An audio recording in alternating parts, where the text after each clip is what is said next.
Okay, super. All right, awesome. All right, everyone, welcome. Welcome to the ICIS webinar. I am so pleased to introduce Dr. Elizabeth Torrico-Ávila. She earned her degree, her PhD degree at the University of Southampton, United Kingdom. She holds a master's in linguistics from the University of Leeds, United Kingdom, and a master's in translation studies from the University of Birmingham, UK. She's interested in the intersection of language policy with language and power in the Latin American context. She is currently a postdoctoral fellow and researching the promotion of English in Chile, the struggle to revitalize the Ckunza language, and the commodification of language in a neoliberal context.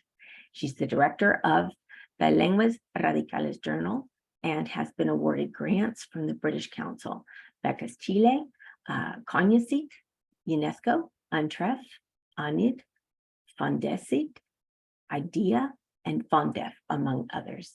Please help me to welcome Dr. Torrico-Ávila in her presentation today, entitled Ckunza Language Revitalization and the Role of ELT Teaching Skills. Dr. Torrico-Ávila, please share your screen at any time. Thank you, Josephine, for this presentation. I feel a bit ashamed of what you said. And thank you also for the university and for TESOL for having me today. I am glad to share one of my projects, which is the one that I got the funding from the Chilean government, which is Fondesit. And the purpose of this funding is to help me help the Atacamenian community to revitalize the Ckunza language, that is the indigenous language that the Atacamenians spoke before the pre-Columbian period. And it was lost because of the things I'm going to explain next. And before that, I also would like to thank everyone here today to taking the time to be here with me and to share my experience, which is a very humble experience, but I hope it can be useful for your work. Now I'm going to share the screen.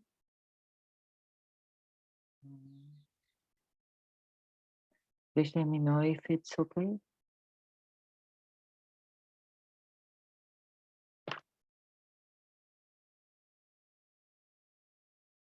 Yes, can you see? Josephine, can you see the screen? Yes? Okay, yes, thank you.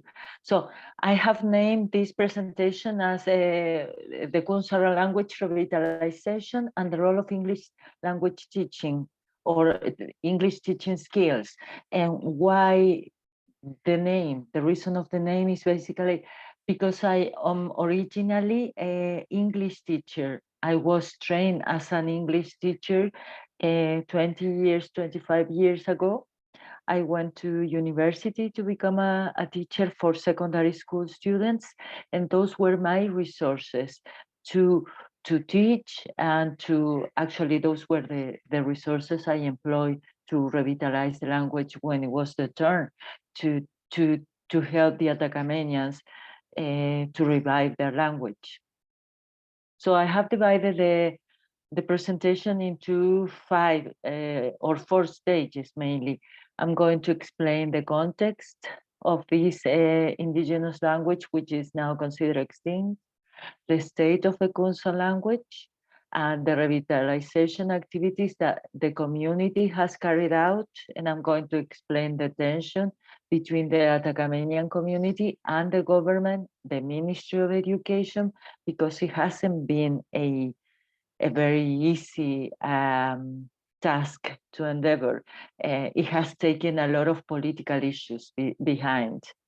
And lastly, I'm going to explain how I employ my ELT skills or ELT teacher skills and strategies to revitalize language.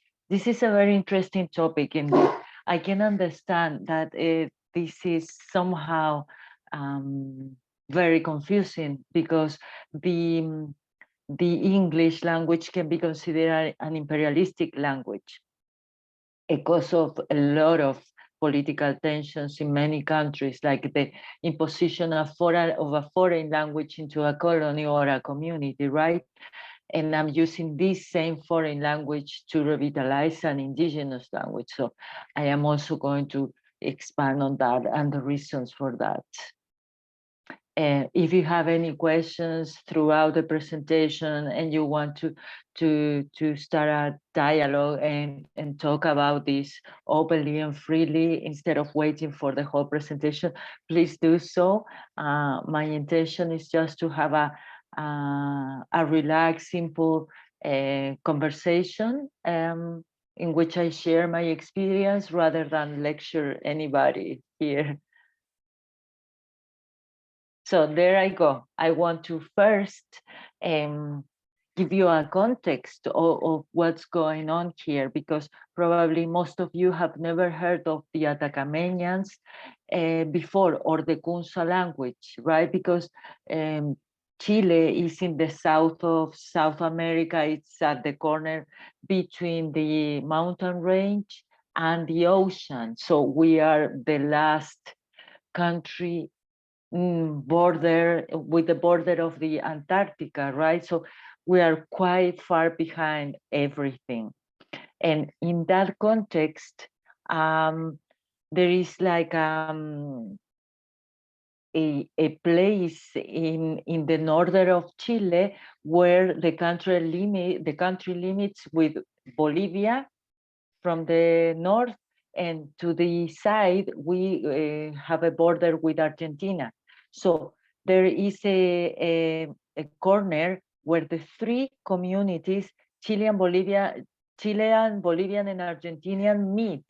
And before the pre-Columbian times, those were called, or the communities were called Atacamenians or Atacama. They used to call themselves Atacamenians because in the past you didn't have borders or you didn't have nationalities. What you had were communities of people that were moving around the territory and feeding their animals and looking for water and for I don't know, farming too. So that you have in the Chilean side, you have San Pedro de Atacama, which is a very famous touristic place in the world. Many people from all over the world come to San Pedro de Atacama, and probably that's why they know this place and the Atacama area, the Atacama Desert, rather than the community itself being called Atacama or Atacamenians, Licanantay in their language, or their language, right? And on the Bolivian side, the Ckunza language and the Atacamenians were in the place called Quetena. In the Argentinian side, you have the Atacamenians with their Ckunza language in Olaroz and Susques. You can see these three places here: San Pedro de Atacama, Quetena, Olaroz, Susques. And within San Pedro de Atacama, you had many other small towns: Toconao, Soncor, Socaire, Peine, Caracoles, Chunchuri, Caspana. These were all the territories that were occupied, or the settlement of the Atacamenians were placed. And so the Atacamenians were moving from the three countries, were moving all around this area with their countries, with their languages and with their cultures and the lifestyles and the food and textiles and art, which is actually the same. When you go to these three places, the Bolivian, the Argentinian side, you see similar ceremonies, similar lifestyles, worldviews, textiles, foods and drinks, right? And also the language. The interesting side is that today, the three countries or the three communities, the three communities spread in these three countries share some similar vocabulary, which is already passed, which is only in the geographic names or in the name of the plants, the name of the small villages. They are still Ckunza language names. Which are, as I said, spread in these three countries. So I'm going to tell you more or less what happened with this Ckunza language, which was active in these three communities, or the communities that were spread in these three countries, right?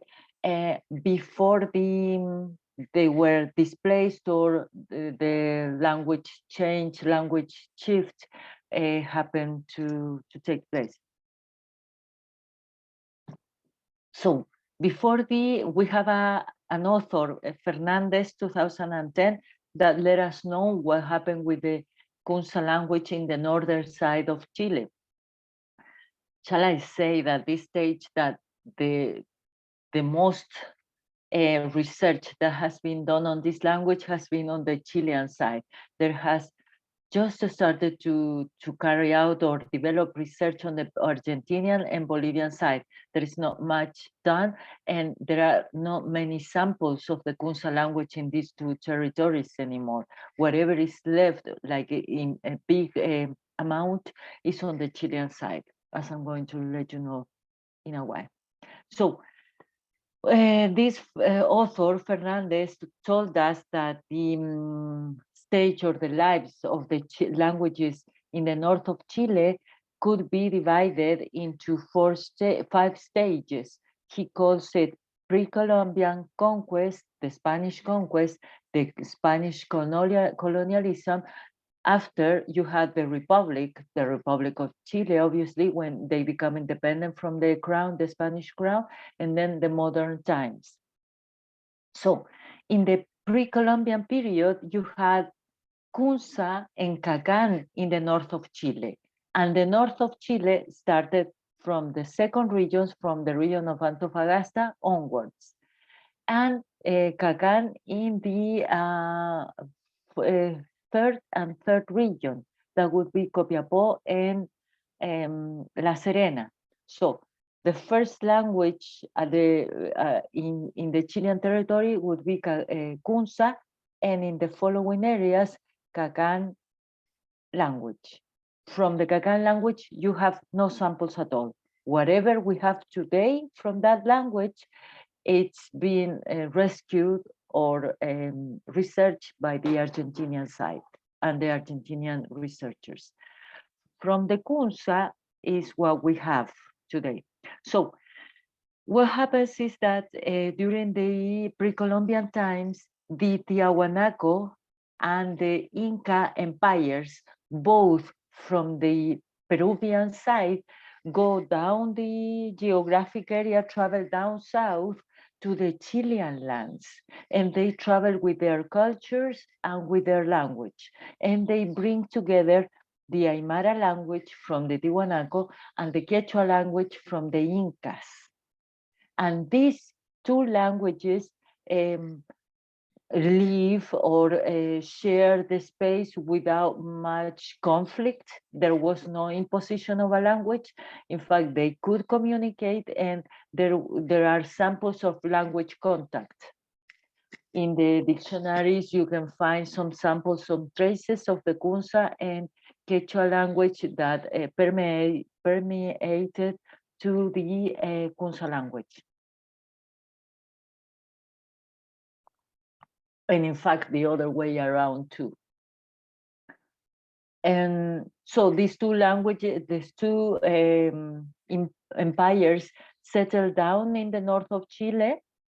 And when the Spanish arrived to this side, and during the conquest period, they tried to communicate in Spanish, of course, but clearly there was not going to be any communication, no way to dialogue between these two communities, the Atacamenians and the Spaniards. So what they did is to use the Quechua and Aymara as lingua francas, because these two communities were already settled down in the north of Chile because of previous settlements. And so they employ Quechua and Aymara to evangelize or to spread the Catholic religion and to, of course, conquest or get these lands, spread the Spanish colony into the Chilean territory. That was the use of the Quechua and Aymara language due to the failure of the Spanish language in this territory was used until the colonialism and until the end of colonialism, because they were very the Spaniards were very unsuccessful to implement their language in the Chilean territory, in the north of the Chilean territory, mainly because the Chilean territory, as you probably know, it's composed of two main stages. You have the mountain range and the ocean, and the Atacamenians lived on the mountain range. And that territory was very hostile or not very welcoming for the Spaniards because it was very cold and very high. So when the Spaniards came from that side, many of them died before arriving to Chile. So that's where the Atacamenians hid at that time. They actually built some pucaras. What are pucaras? Are sort of constructions made by stones that they hide, that they are the same tone of the mountains, so people cannot see them. In fact, you have to look at from a specific angle to actually see the whole construction, stone construction there, and which remain today. If you go to the right places, you will still be able to see the pucaras. So that's where the Atacamenians hid. They hid their language, they hid their culture, and they hid their communities. That's why you still have Atacamenians, you still have Aymara and Quechua with us today. And so, as I said, the Spaniards were unsuccessful to spread their language on the mountains. On the contrary, on the seaside, on the coast of Chile, they had no problem to spread language, culture, I don't know, lifestyle throughout the coastline, because they had no problem establishing and settling down in those areas. And by the end of the colonialism, Carlos III, the King of Spain, forbid the use of indigenous language in the Spanish colonies all over the New Indies, the Indies. So any indigenous person, any Indians, they call it that way, that's there to speak in an indigenous language was hid in the public town hall area. They were the tongue were cut, and also their scalp, the hair was taken out of their heads. Yeah, those are the. Sorry, I'm talking about this. I'm sorry. Those are the registers we have, or the historians recorded in their writings, and this is the information we have today from the travelers that were traveling in the north of Chile, the priests, the naturalists, the European scholars that were trying to find out what's going on in this side of the world, and they recorded that information in their text. So, and then in the Republic, because of the independence of Chile from the Spanish crown, they used and they included the Spanish as de facto language in the constitution, because that was the only language that everyone spoke and that could use as a way of communication, because the other languages were many indigenous languages, at least 10 indigenous languages in Chile, and plus the 2 other languages brought by the Peruvian empires. And in the modern time, you have Spanish. And let me see if I can hide this. I don't know if I can hide this.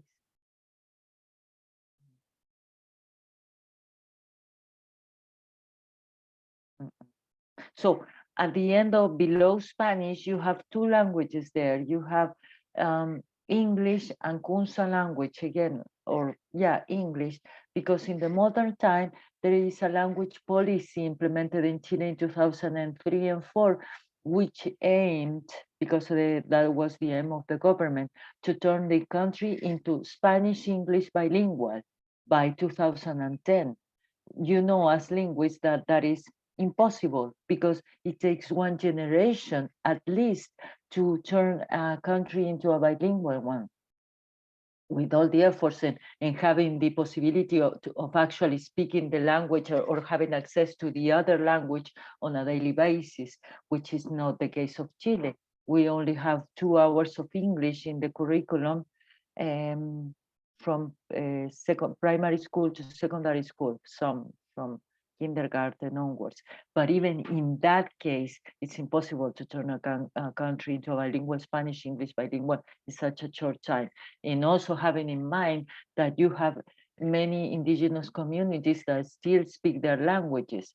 For instance, the Aymara and Quechua language that came during the pre-Columbian time, they established their settlements here. They live like any other Chilean community here, and they speak their language. When you go to those communities in the north of Chile, they are using both languages at the same time. They are bilinguals. And in the same case in the Easter Island, where they speak Rapa Nui language, and the same is happening with the Mapuzungun language in the Araucanía. You probably have heard of the Mapuche community. They speak their language freely and on a daily basis everywhere, and they even have different varieties of Mapuche language, which tells you a lot of the vitality of their language. So that was the fact, or the idea, the intention to turn the language, the country into a bilingual, Spanish English bilingual, is actually not only nearly impossible in linguistic terms, but it's also an issue of linguistic rights, language rights, because there are other sort of bilingualism in our country.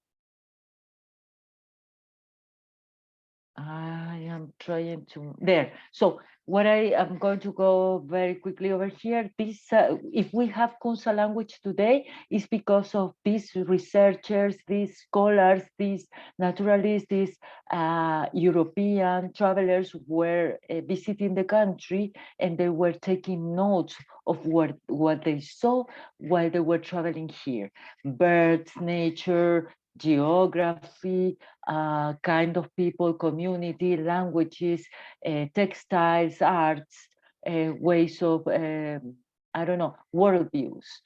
And these are contained in the book of Weiss, Filippi, San Roman, Greta Mosny, Casasas, many authors. And what they all told you in the 1880s, 1890s, is that the language, at the time they recorded the last words, the language was extinct. And what I briefly wrote down there, the quotes I took from those books, it's mainly they are advising authorities, editorials, to publish the last samples of the Ckunza language, because by the time these elderly people die, the language will die with them. And in fact, the longest publication of Ckunza language we have is a dictionary. It only has 39 pages. And the samples of the language, like the tenses, you only have present, past, and future. And that's it. There is no way to structure questions. There are no modality samples, nothing. Very straightforward and very simple last sentences that they, in fact, they recorded in a song also. which is Talatura song for the water, to thank the water that feeds the crops, that brings life to the crops. This is what we have. And so in actions regarding the revitalization, there have been many, because in the 90s, because of the OIT, international, I don't remember how to translate this. Organización Internacional del Trabajo, International Organization for Workers. Labor. Yeah, labor. Labor. They issue a statement which supports the indigenous communities, their cultures, and their languages all over the world. And so, because that was the turn of the democracy in Chile, the first democratic government had to take on that international law decree. And this is what the indigenous communities in Chile used to bring light to their languages that were not taught in the Chilean context, in the educational context. And so from then on, they created their Ckunza Language Academy, which was created by the Atacameñas with the purpose of studying the language and teaching the language in the community. And because there is a fair that takes place every year and unites all the Atacameñas from the 3 countries I told you, Chile, Argentina, and Bolivia. They meet there and they also discuss the revitalization of the language, which has been taking life or has been becoming an issue for these 3 countries from the 2000s on. And the academy, the language academy I'm telling you about, was or started, or it became legalized in Chile in 2010. And so there have been many publications carried out by this academy. Here you have the one for the toponymy of the language. Here are some presentations. You have a dictionary, another dictionary, and there have been a lot of training courses. And at the bottom, you have a picture in which we had a training course teaching Ckunza to people, interested people, not only Atacameñans, but everyone. And we have 70 people in the city of Calama, which is near San Pedro de Atacama, who were interested, and in a period of 2 months, they learned Ckunza. And by this time, from the 2090s, when was the first intention of the government and the Ministry of Education to revitalize the language, to teach the language in the schools, and to create Ckunza language programs, not only for Ckunza, but for the other languages in Chile, indigenous languages in Chile.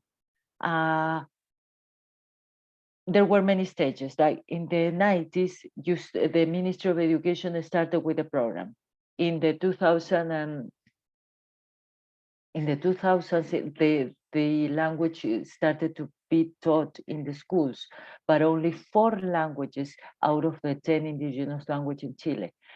Ckunza language was not taught in schools, and the teaching programs were not introduced in the schools because the government considers the language to be extinct.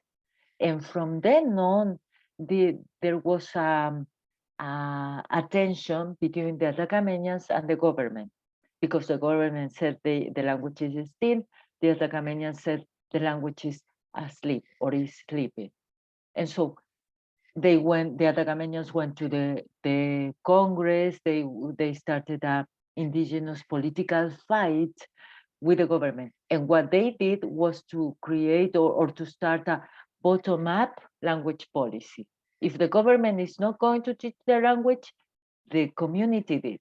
And what the community did was to create mobile phone apps, create their own teaching handbooks for teaching Ckunza.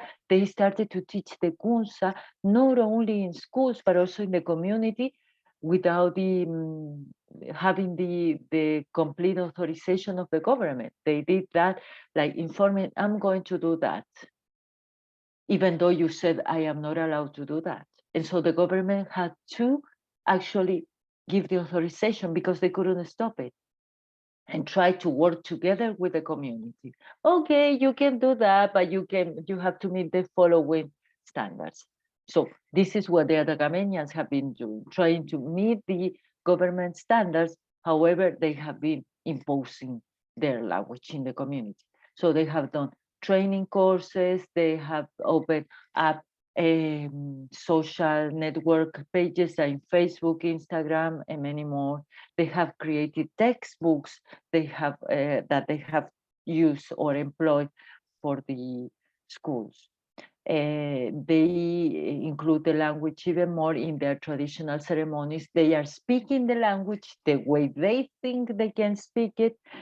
Even though, as I told you, there are a few samples of the language, but they have been expanding the language on their own terms, in the way they think the language can grow.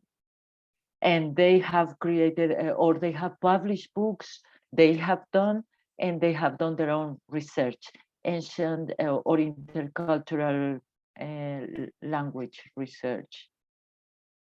So now comes the part which actually I wanted to share with you. I'm sorry I took too long in explaining the position of the language or the state of the language in Chile. But as I told you at the beginning, I'm an English teacher. That would be my undergrad education. That would be my profession. This is what I did for probably 5 or 6 years of my life before becoming a full-time researcher. And so, as an English teacher,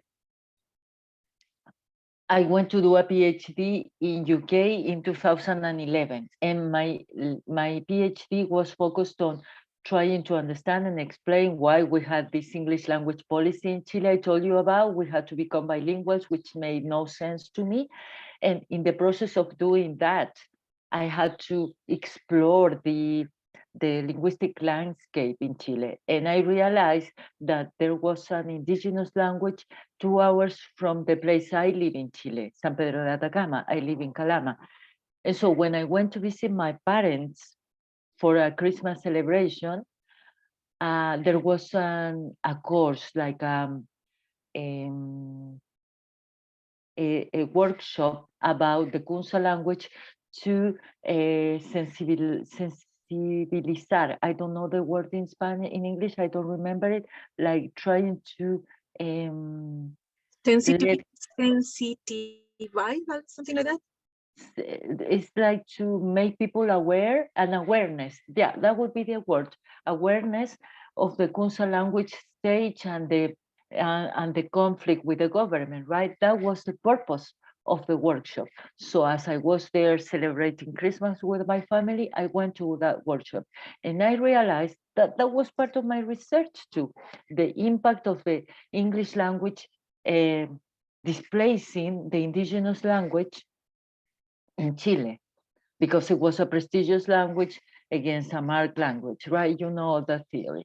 The point here is that, okay, I decided to finish my PhD, submit, give the viva, and get the degree. But from then on, of course, there are many Chilean researchers doing great job in ELT in Chile. But what I thought that was more important for me, for my community, a place where I live 2 hours away, was to help them with their task or where they are challenged with their work of revitalization, which was the Ckunza language revitalization. And so I spoke with the community, with the academy, the Ckunza Language Academy. I told them, look, these are the skills I have. Tell me or let me know what I can do to help you. Anything I can do, I will be happy. And from then on, I started to work with them. And I started to also do some workshops and teaching activities directed to the Ckunza language promotion. And again, as I said, I'm an English teacher, so whatever resources I could use, came from my training. And these are the textbooks I employed, the essential grammar in use, because I started to use like grammar translation, which are the origins of what is ELT.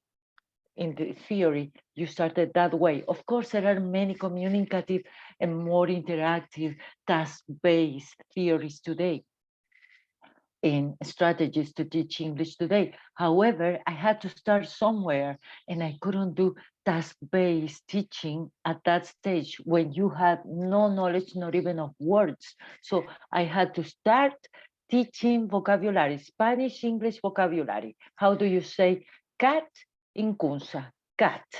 I don't know. You see, I had to do the parallel, and I used the flashcards, and I used the posters, the group work, all these very fun activities we use with ELT, which is more experiential activity.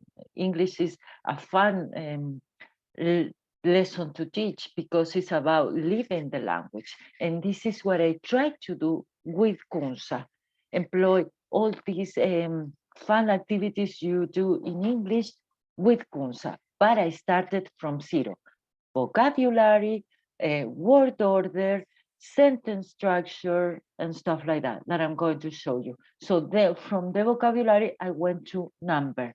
A man, men, a woman, women. So again, grammar translation or translation to make the student familiar with the language, to make them memorize the language, to have some input before using the language communicatively.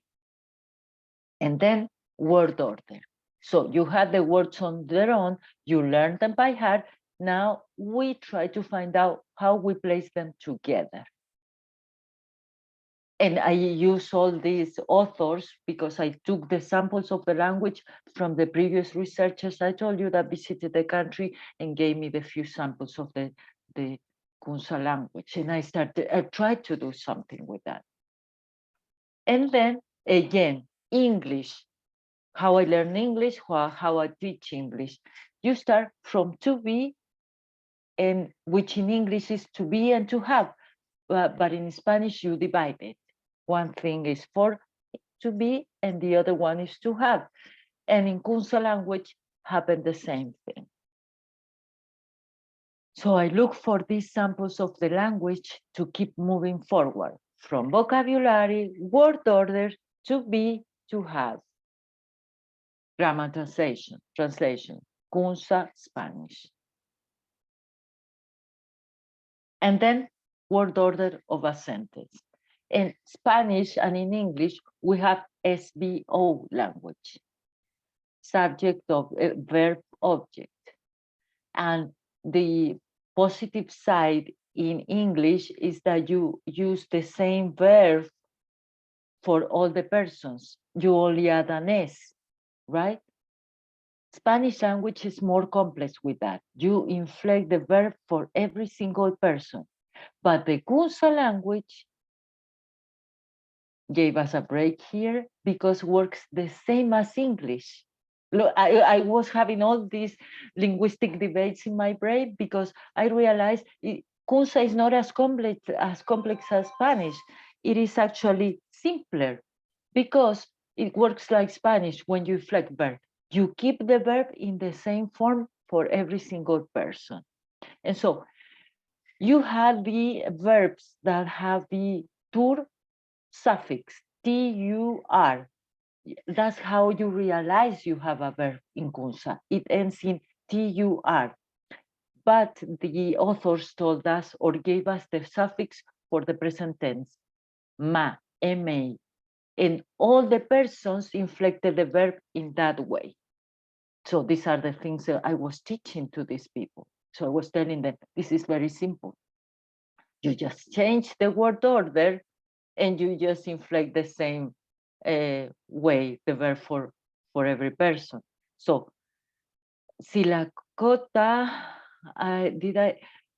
it's acá, me or I, water, puri, drink, present tense, today, right? Ma, I water drink. This is the way the Atacameñans speak. And in fact, in Spanish, as I told you, works the same word order as English. We call this word order, the Atacameñan word order, Andean Spanish. Spanish from the Andes, because this is the same thing that happens with the Quechua and the Aymara language, all coming from the Andes. So they have this, not only this word order, but also the way the intonation, the pronunciation, the phonetic part. So again, I told you, tur is the suffix for the infinitive verb. When you inflect it in the present tense, it becomes ma. When you inflect it in the past tense, same verb, you just add na. So you have the verb here, yo contur, in the infinitive form, but the past form, yo con. And same word order and same inflection for all the persons. And future tense, yo contur, infinitive, yo conolo, future tense. You will speak in the future. So what better thing to have, right? I have the words, I have a few verbs, I have the persons, and now let's try to do something with the present, past, future. Not many verbs, not a lot of vocabulary, so it was simpler because the vocabulary was not extensive. So you have family, you have food. That's what the first activities I did that I usually, that I was also taking from the English language. Make them, the students work in groups and make them do posters. Okay, you do a posters with animals, you do a posters with members of the family, you do a poster with numbers, you do a posters with food, vocabulary, in a fun way. And guess what now? We're going to make a sentence in the present. Translate that sentence from the Spanish to Ckunza. You have the vocabulary. Use the formula, use the mathematic thing, like SOB, right?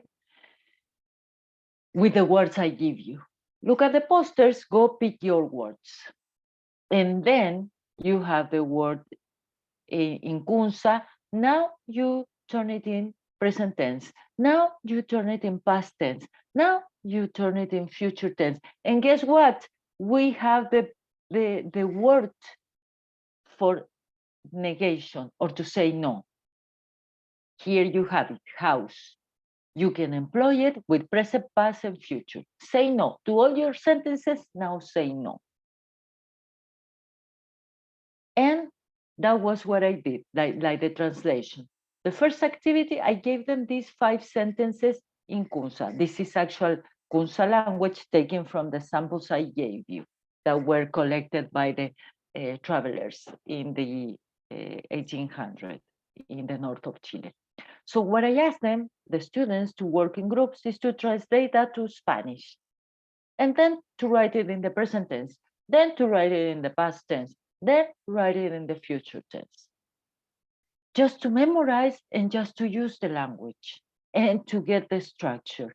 It's not like Spanish SVO, it's all the way around. Learn it by heart.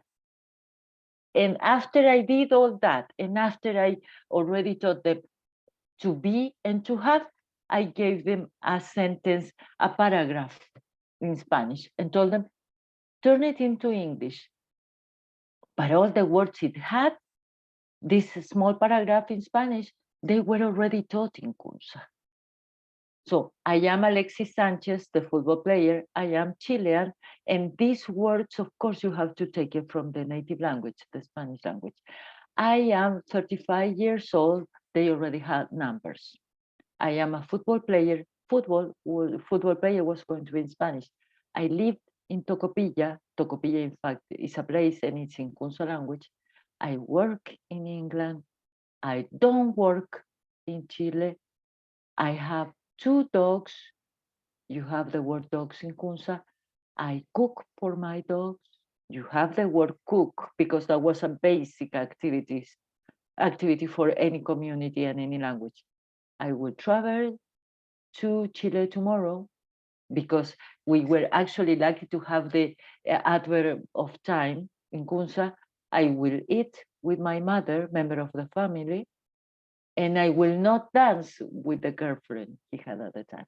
So I had given them these words already in the previous activities, and I had given them the structure and also to be and to have. So now turn this into Ckunza. It was possible. And the next activity I asked them was to do the same thing, but with your own life, or with your boyfriend, and with your husband or your friend. Try to write the same thing regarding one member of your family. And this is the way I learned English and the way I taught English at the beginning. So to conclude, I don't know how long I have taken. I think nearly the whole hour. I'm sorry, not much time for questions.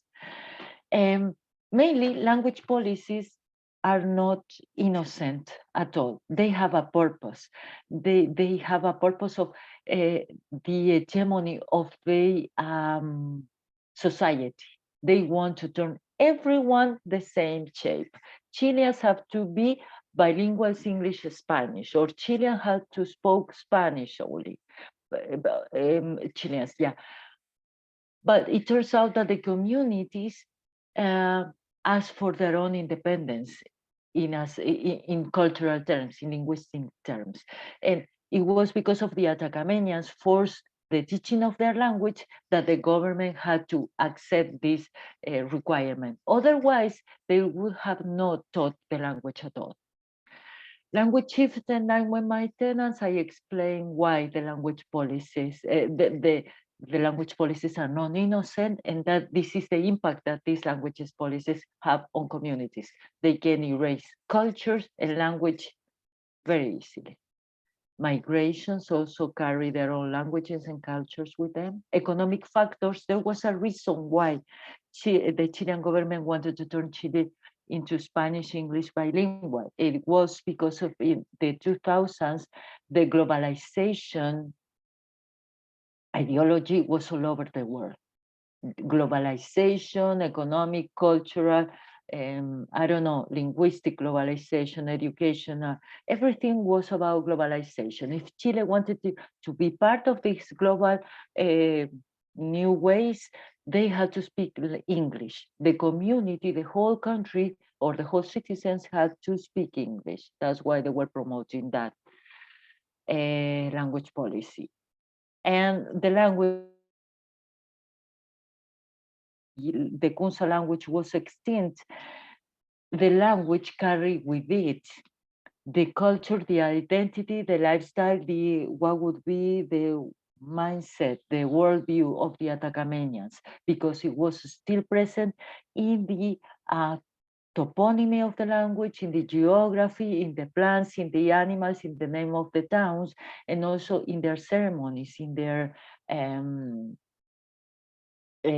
activities they do with the community, their songs, their ceremonies, they included the language. It's their way of living. And as you saw, the word order of the indigenous language was also transferred to the Spanish language. That's why you have the concept of Spanish of the Andes, right? Worldview, right? And the role of culture of English as a intercultural bridge. This is how I use English. I didn't have any other resources. And instead of stopping in the imperialistic concept of English, I decided to use English, sorry to instrumentalize the language, as a tool to revitalize another language.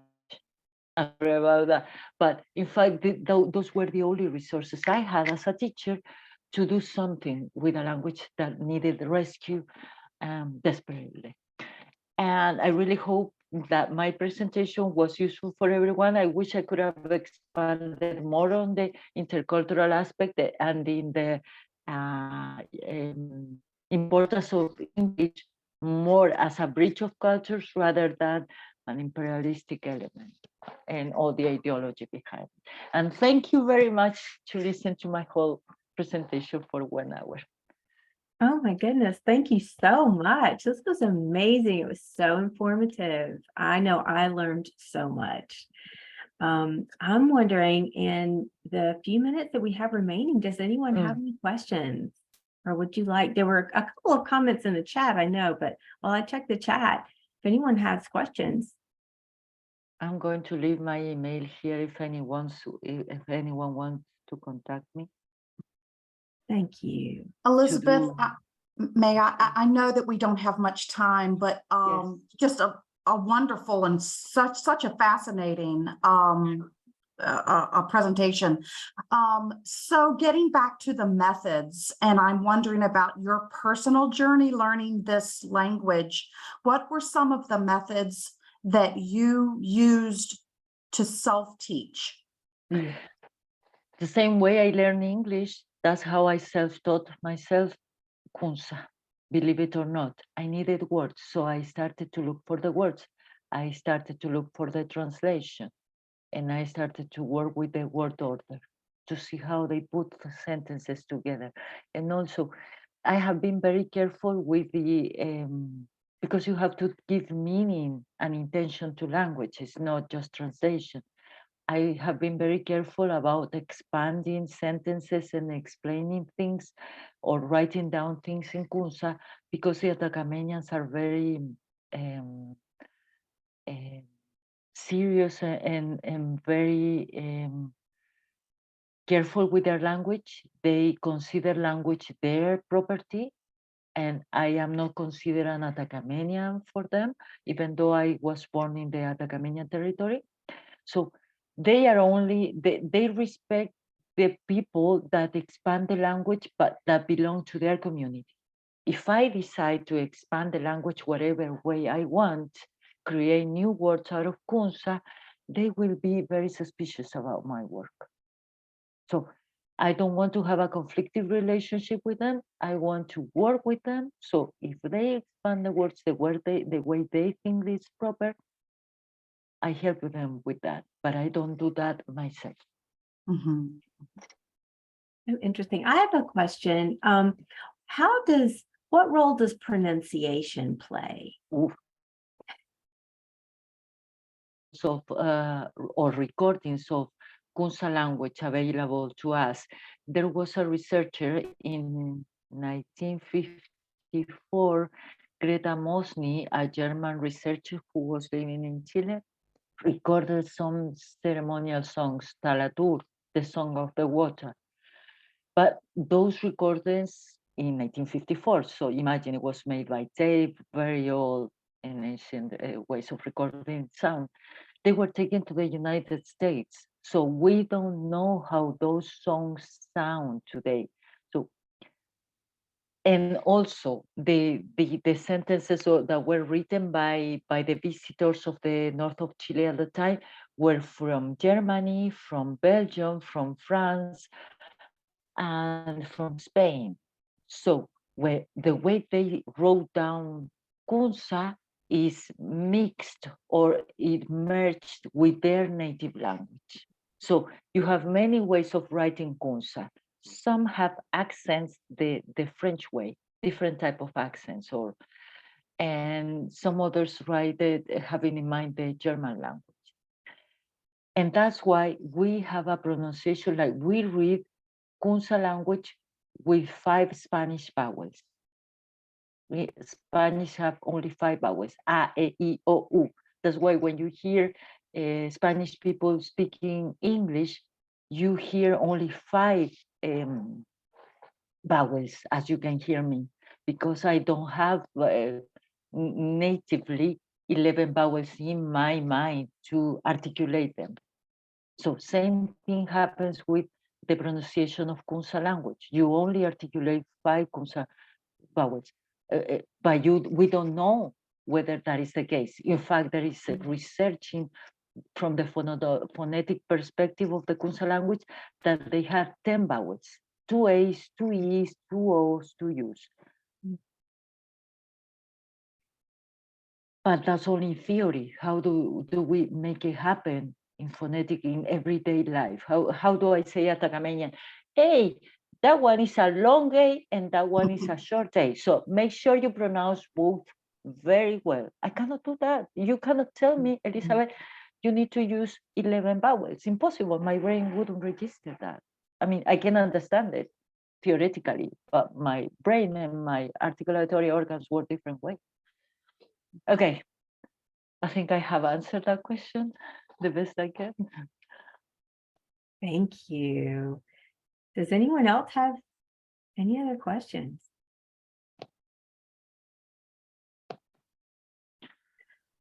So we really appreciate this. This was an amazing talk. It was so informative, so interesting. And thank you so much for sharing your time and your expertise and all of your hard work, your amazing work on this language. And best of luck to you in all of your endeavors. Thank you. Thank you. No, thank you for having me here today. It's been very nice for me to share what I know, and I hope that it was useful for everyone. And thank you. I hope to see you again in the future. Thank you. Thank you so much.